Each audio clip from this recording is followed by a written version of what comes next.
நம்ம டிவிகே சைட்ல இருந்து நம்ம தளபதி விஜயனை வந்து ஊழல் கட்சின்னு சொல்லி ஏடிஎம்கே வந்து விமர்சனம் வந்து வச்சாங்க. அதுல இருந்து ஏடிஎம்கே எல்லாருமே வந்து நம்மளை தாக்கி வந்து ஒரு வீடியோ எல்லாருமே போட்டுட்டு இருந்தாங்க. பழைய வீடியோஸ் எல்லாம் எடுத்து போட்டுட்டு இருந்தாங்க.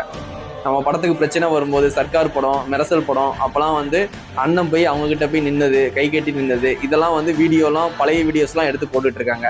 இப்போ எடப்பாடி பழனிசாமி என்ன சொல்லியிருக்காங்கன்னா, இந்த மாதிரி வந்து 15 கோடி வந்து மறைச்சி டாக்ஸுக்கு ஃபைன் கட்டாம சுத்திக்கிட்டு இருக்காரு, இவர் வந்து எங்களை வந்து ஊழல் கட்சின்னு சொல்றாரா அப்படின்னு சொல்லிட்டு எடப்பாடி பழனிசாமி வந்து ஒரு ஸ்பீச் வந்து கொடுத்துருக்காங்க. நேற்று வந்து கோல்பட்டி சேர்ந்த கடம்பூர் ராஜ் அண்ணன் இருக்காங்க, அவங்க வந்து எங்க ஊர் அண்ணன் தான், சரிங்களா. அந்த அண்ணனும் வந்து ஒரு வீடியோ வந்து காமிச்சிருக்காங்க.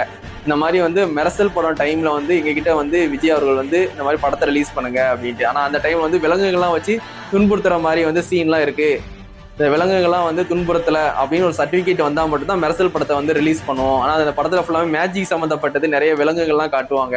அப்போ அந்த பிரச்சனை கண்டிப்பாக வந்துச்சு. அந்த சர்டிஃபிகேட் இருந்தால் மட்டும்தான் வந்து படத்தை ரிலீஸ் பண்ணுவோம் அப்படின்ட்டு. அப்போ வந்து விஜயனை வந்து அவங்கள போய் பார்த்தாங்க, எடப்பாடி பழனிசாமி போய் பார்த்தாங்க.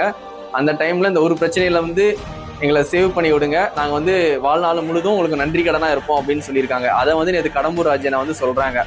இந்த மாதிரி மெரசல் டைம் அப்போ வந்து விஜய் அவர்கள் வந்து நம்மக்கிட்ட வந்து கேட்டார், இந்த படத்தை மட்டும் ரிலீஸ் பண்ணுங்க, நான் வாழ்நாள் முழுதும் நன்றி கடனா இருக்கேன், இப்போ வந்து எங்களே வந்து ஊழல் கட்சின்னு சொல்றாங்க அப்படின்னு சொல்லிட்டு இவர் தான் வந்து 15 கோடி வந்து மறைச்சி வச்சிருக்காரு, இவர் தான் ஊழல் பண்ணியிருக்காரு அப்படின்னு சொல்லிட்டு விமர்சனம் வந்து ஏடிஎம்கே சைட்ல இருந்து நம்ம மேல வைக்கிறாங்க. அந்த 1.5 கோடி ரூபா ஃபைனை அண்ணன் கெட்டிடலாம், கெட்டலைன்னா அந்த மாதிரி விமர்சனம் வந்துட்டே தான் இருக்கும். சரி பார்ப்போம் அண்ணன் என்னதான் பண்றாங்கன்னு வெயிட் பண்ணி பார்ப்போம்.